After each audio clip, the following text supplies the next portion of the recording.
안녕하세요. 지메입니다. 2022 타경이므로 경매를 넘긴 지 1년이 안 된 물건입니다. 그런데 무려 51%까지 떨어졌습니다. 지방도 아니고 서울인데요. 도대체 무슨 일이 있었던 걸까요? 내용을 보시면 임차인 현황을 보시면 대부업체에서 500만 원의 전세권으로 살고 있습니다. 다른 임차인은 보이지 않습니다. 대부업체에서 겨우 500만 원의 전세로 살고 있는 게 맞는 걸까요? 당연히 아닙니다.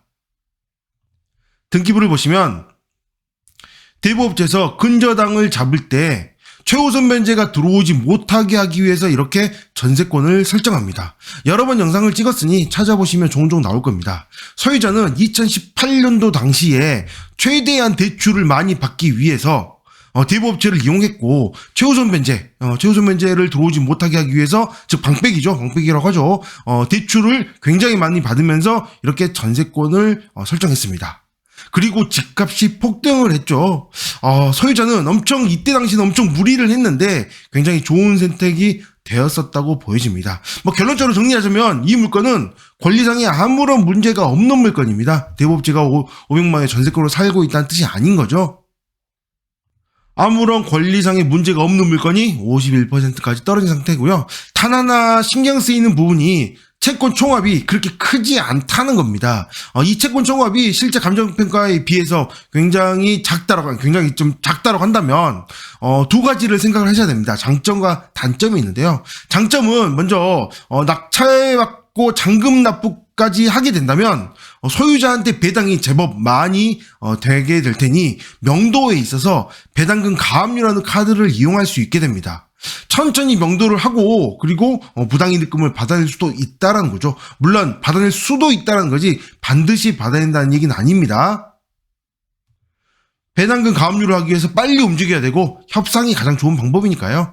그리고 단점은 낙찰을 받았는데 이 경매를 넘긴 근저당을 갚아버리면 기각이 돼버릴 수도 있습니다. 임의경매이므로 아주 쉽게 가능하거든요. 경매를 넘긴 채권자가 대부업체이므로 그냥 협상만 잘하면 아주 쉽게 처리가 됩니다. 저도 예전에 당해봐서 좀 알고 있는 부분인데요. 그냥 은행 가서 돈 갚고 그리고 등기부를 법원에 제출하면 그냥 끝납니다. 여튼 아무런 문제가 없는 물건인데 이렇게 51%까지 약 3.4억 정도까지 떨어졌으니 시세를 살펴봐야죠. 실거래 시세를 보시면 31평형 아파트이고요. 2022년 5월 마지막 거래가 6억을 넘겼습니다. 지금이 7개월이 좀 더 지난 상태인데요. 그런데 6.2억이 넘겼었던 물건인데 아무리 7개월이 지났다고 하더라도 이때는 5.2억 대는 그렇다고 치더라도 좀 부동산이 떨어진 시기니까 4.2억에는 입찰자가 나왔어야 되지 않을까, 그런 생각을 해보게 됩니다. 이때 최저가로 썼었으면 단독으로 낙찰을 받았을 수 있는 기회이지 않았을까 싶기도 한데요. 어쨌든 지금은 한 번 더 유찰이 되어서 3.4억까지 떨어진 상태입니다. 이번에는 과연 얼마나 많은 사람들이 들어올까요? 이 정도 금액이면 정말 많이 떨어진 거니까요. 여기 보시면 31평형 말고 26평형만 보셔도 그 시세가 이미 1월달이긴 하지만 5억이 넘어가고 있습니다. 이때도 4억이었어요. 그런데 지금 이 물건이 3억대라?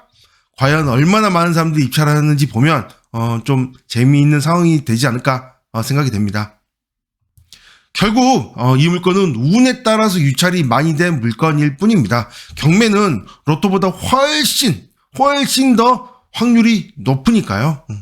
그리고 마지막으로 관리비 보시면 체납금이 없는 상태입니다. 혹시나 관심 있으신 분들은 답사 한번 가보시고요. 경매 입찰 경험이 한 번도 없으신 분들은 이번 기회에 한번 입찰 한번 해보세요. 혹시 또 모르잖아요. 단독으로 혹시 이 가격이 낙찰 받을지요. 네, 여기까지 하겠습니다. 감사합니다.